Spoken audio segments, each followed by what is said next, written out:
Bonjour à tous et bienvenue dans notre podcast. Aujourd'hui, nous allons explorer une histoire à la fois vraie et troublante, celle de l'enlèvement et de la séquestration de Jamie Closs par Jack Patterson. Préparez-vous à plonger dans une réalité qui dépasse souvent la fiction. Cette affaire a captivé l'attention du public et nous rappelle les dangers qui peuvent se cacher derrière des visages apparemment ordinaires. Commençons par le protagoniste de notre histoire, Jack Patterson. Né le 17 juin 1997, Jack est le fils de Patrick et Deborah Patterson. Son enfance est marquée par le divorce de ses parents à l'âge de 10 ans. Ce moment charnière semble avoir eu un impact profond sur lui. Pendant son adolescence, Jack est décrit comme un garçon tranquille, bon élève, mais aussi assez timide. Il avait un petit groupe d'amis, ce qui lui suffisait amplement. Après avoir obtenu son bac, Jack commence à s'éloigner de ses amis. Il ne se rend pas au bal de promo ni au voyage de fin d'année, choisissant plutôt l'isolement. En septembre 2015, il tente de rejoindre l'armée, un choix qui pourrait lui offrir une structure et un sens à sa vie. Cependant, il est renvoyé après un incident au stand de tir, marquant le début d'une spirale descendante qui le mènera à des choix désastreux. C'est le 5 octobre 2018, à un arrêt de bus, que Jamie Closs, une jeune fille de 13 ans, croise le regard de Jack Patterson, alors âgé de 21 ans. À première vue, cette rencontre semble banale. Jamie ne fait pas attention à lui, elle monte simplement dans le bus, poursuivant sa vie d'adolescente. Mais pour Jack, ce simple regard déclenche une obsession.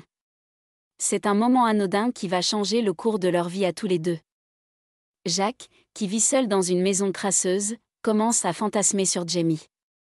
Pour lui, ce n'est pas juste une attirance, c'est une fixation. Il commence à planifier comment il pourrait la revoir, allant jusqu'à envisager des moyens extrêmes pour s'assurer qu'elle soit à lui. Pour que ses fantasmes deviennent réalité, Jack sait qu'il lui faut un plan et une arme. Il vole le fusil à pompe de son grand-père, un acte qui montre à quel point il est déterminé à réaliser son projet. Jack prépare son attaque comme une opération militaire. Il achète des vêtements sombres, des gants, et même une cagoule, se transformant en un véritable prédateur. Cette préparation minutieuse révèle une facette inquiétante de sa personnalité. Jack n'est pas simplement un déséquilibré agissant sur un coup de tête, il est méthodique, réfléchissant à chaque détail pour éviter d'être pris. Cela rend son acte encore plus troublant. Jack réalise rapidement que la mère et la fille se cachent dans la salle de bain.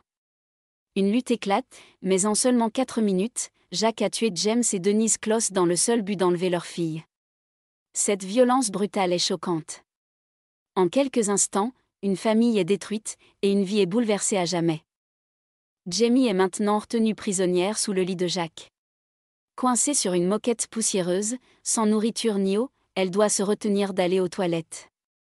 Jack lui fait comprendre que si elle bouge, il la tuera, tout comme il a tué ses parents. La terreur s'installe, et Jamie se rend compte que sa vie a basculé dans l'horreur. Les jours passent, et Jamie commence à gagner la confiance de Jack. Il lui permet de sortir un peu, mais chaque sortie est teintée de peur.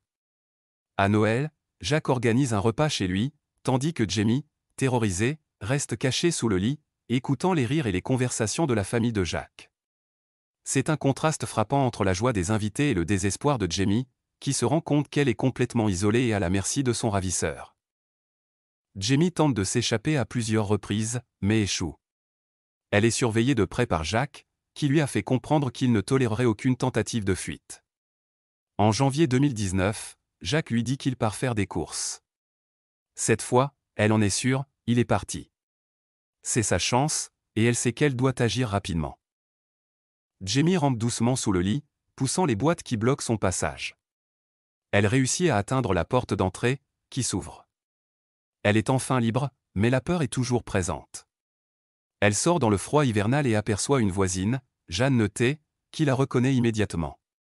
Jeanne, réalisant qu'elle a devant elle la jeune fille disparue, réagit rapidement.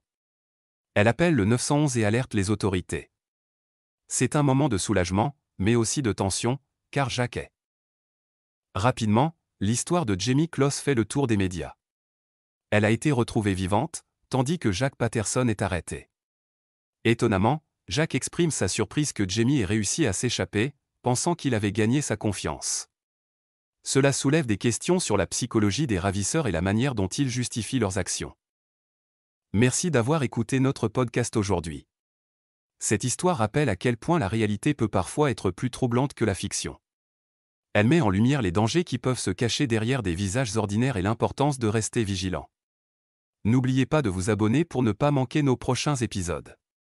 À bientôt. N'hésitez pas à ajuster le ton ou le style selon votre audience et vos préférences. Si vous avez besoin de plus d'informations ou de sections supplémentaires, faites-le moi savoir. N'oublie pas de mettre un j'aime et de t'abonner. Merci à toi.